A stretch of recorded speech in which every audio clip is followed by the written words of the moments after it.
Hello everyone. So in this particular section we are going to speak about internet protocols.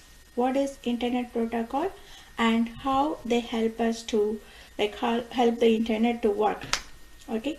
So the protocols are set of rules that describe the method of communication between the client and server. So it provides the rules for the client and server to communicate with each other over the internet.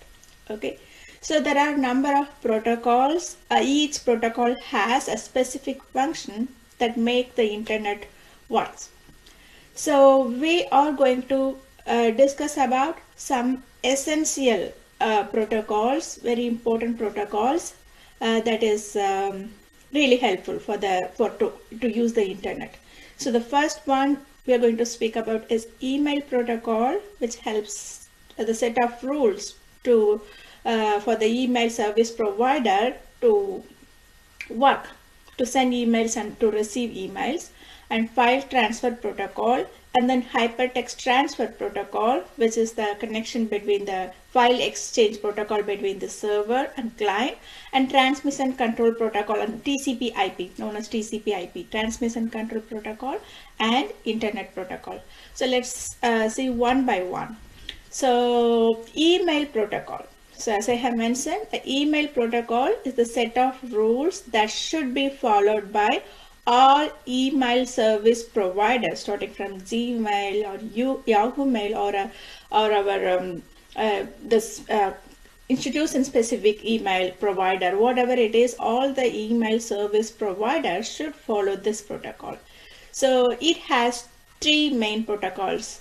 So the SMTP, the Simple Mail Transfer Protocol, is responsible to send an email. So when you send an email, so that email service provider should follow the rules given in the SMTP. And to receive an email, the service provider should follow POP3, that is Post Office Protocol, and Internet Message Access Protocol, IMAP. Okay, so these two protocols work together and is taking care of the service of receiving an email. Okay, so the next type of protocol that we are going to discuss is file transfer protocol. So this is set of rules that is responsible for exchanging file.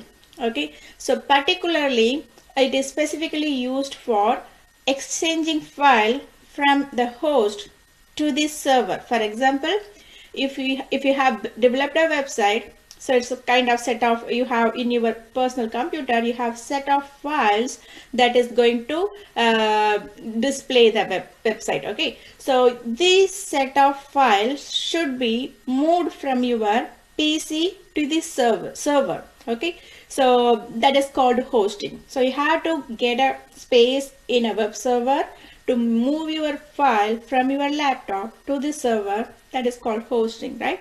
So this file transfer from your PC to the server is possible because of this FTP protocol, file transfer protocol.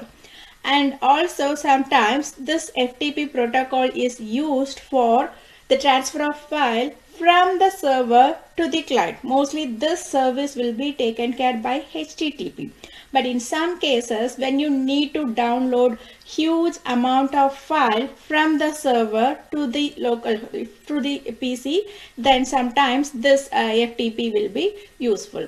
Okay, so mostly all the web developers who needs to who maintain their website, who needs to update their file very often, will use FTP protocol. I have FTP. I have my website, so I use FTP to update my files. I'll show you sometime how I am updating the files. HTTP protocol. So this protocol is set of rules that takes care of exchanging of files from the server to the client. So in our day-to-day life, like when we actually access a file from the website, from the internet, mostly this protocol will be in use. So this is a very essential protocol so that we use in our day-to-day internet activities. So the HTTP protocol. So when you actually access a website from your browser will send a HTTP request to this server. Okay, so that is called HTTP request. So request for accessing a particular website. And after receiving the HTTP request, the server software which will take care of this request, it will find a particular website and it will send the website file back to your browser, which is called HTTP response. Okay, so it's full of, whenever you access a particular page, it is this is what happening. HTTP request, you're sending a request to the server and the server is responding back with HTTP response. Okay, so this set of rules is taken care by HTTP protocol. Okay, you might have noticed this whenever you access a website, in the top right, the first component of the, let me show you. So if this is a particular website, you might have noticed this protocols, the HTTP protocol. So this is the what type of protocol is referred, but for this particular activity, that will be there in the first component. So that is called HTTP. So when you see this HTTP, that means it is HTTP protocol. There is another version you might have noticed, HTTPS. So that is a secured version of the protocol. HTTPS, if you see HTTPS, that means that is certified secured website. Okay, so that follows all set of rules and makes it secured. So we have, I told you FTP is also file exchange protocol and HTTP is also kind of file exchange. But what is the difference it is making? So the basic difference is HTTP is used to access a file. That means from the client to the server, if the request happening, if the file exchange happening, then it is HTTP protocol. Mostly FTP protocol is kind of in other way, like from the server to the client. Sorry, from the client to the server. Okay, that is one basic difference.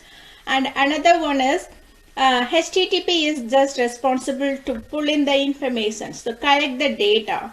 But FTP is responsible for both. It has two types of connection. One is for data and another one is for control that takes care of this transmission. Okay, and the URL, as I have mentioned before, if for HTTP, the first component is HTTP or HTTPS. So if you're going to use FTP protocol for that particular activity, then you might have noticed FTP : instead of HTTP. Okay, and then mostly for smaller kind of transmission, smaller size of transmission, we will use HTTP. For huge transmission, whenever it comes for the huge transmission from the server to client, then we'll go for FTP. And HTTP doesn't need any authentication unless that authentication is required for that particular website. It actually doesn't need any authentication, but to do FTP transfer, you need password. To access the file through FTP, you have to have an account and you have to provide a password. And another thing, HTTP is not saved to the memory of the local device, but FTP will be the transferred file will be saved in the memory of the local device. That's why when you actually visit a website, the file will not be saved in your actual PC, right? So the browser, it will be there only in the browser. Unless you save that file, it will not be in that memory device. But FTP, it will be saved. The file will be saved in the memory. Okay, so that is the difference between HTTP and FTP. And the next protocol that we are going to discuss is Transmission Control Protocol and Internet Protocol. So these two protocols are called Communication Protocol. They work together to make sure the communication is happen properly without any interruption. Okay. So the TCP/IP manages end-to-end communication, starting from one system to another system. How the transmission takes care, all those things are completely taken care by this TCP/IP protocol altogether. Okay, so it just makes sure that the transmission happens successfully, and if there is any failure in between, then it will resend the data. It will make sure that the data has received the end. Okay, so how it works? So I told you it works together to make sure that successful transmission. So how it works? The TCP takes care of breaking of the file. So whenever you send a file, for example, let's say you are sending an image to your friend through some app, right? Email or whatever it is, you are sending an image. So what will happen? That particular image will be splitted into bits of pieces, like thousands of pieces together, and then each piece of information will have an index number, and also it will have a destination, like to whom it has to be sent, where it should be sent, and the source information and the sequence, like order of the pieces, all those things. So all these pieces will be sent separately. Okay, whenever it find, all these pieces will find separate routers. For example, if you have sent an email file from your place to New York, your friend is in New York, so what will happen? From your place to New York, wherever the routers are there, where is router all in our home, wherever the internet access is happening, there will be internet routers, right? ISP routers. So through that routers, that information will be sent to your friend in New York, right? So all the routers, I'll show you. So like this, all routers through all your, this is you and this is your friend, and you're sending an image. The image will be split into thousands of pieces with all information, necessary information for the package information and the receiver information, all those things. And through the different routers, assume that these are homes and offices which has the router in that acts like a bridge, which has router. Each router acts like a bridge.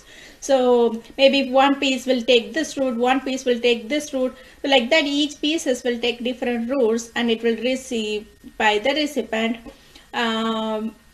Here the TCP breaks it, right? So the TCP breaks all those information. Here in the receiver end, the IP protocol, what it will do, it will just recheck. Okay, so whether all the pieces has received. Okay, so whether the order is right, whether the information, any bits of information is lost somewhere. So it will just recheck everything, and it will display that image, whatever you have sent to your friend. All right. So how, because it seems complex, right? But mostly it will just take 1 second or microsecond for your friend to receive image. So how this happens very quick, it has these many processes, how it happens very quick. So that is because the information, all this data it travels with the speed of light. Okay, so it travels with the speed of light. You know the speed of light, right? So because of that, everything happens very fast, that we know all this information, like all these things, like it happens very quickly, and your friend receives that image. Okay, so that is because of this two protocols, TCP and IP protocol. So TCP basically breaks down a data into packages and send it to the receiver. The IP protocol, it rechecks whether all the packages, all the data packets has been received in the receiver end in the right order. Okay, so if something is missing, the IP will communicate to TCP, and TCP will resend the packet. Then finally, that data will be displayed. Okay, so if you want to know how actually this TCP and IP work together, please refer this video. So I have given you the link. I strongly suggest you to refer this video to see how TCP and IP work together. Okay, so that's all about protocols. So we have discussed basic protocols: email protocols, file transfer protocol, HTTP protocol, the difference between HTTP and FTP, and then TCP IP protocol. Okay, so next we are going to see how actually the internet works. Okay, see you in the next section. Bye.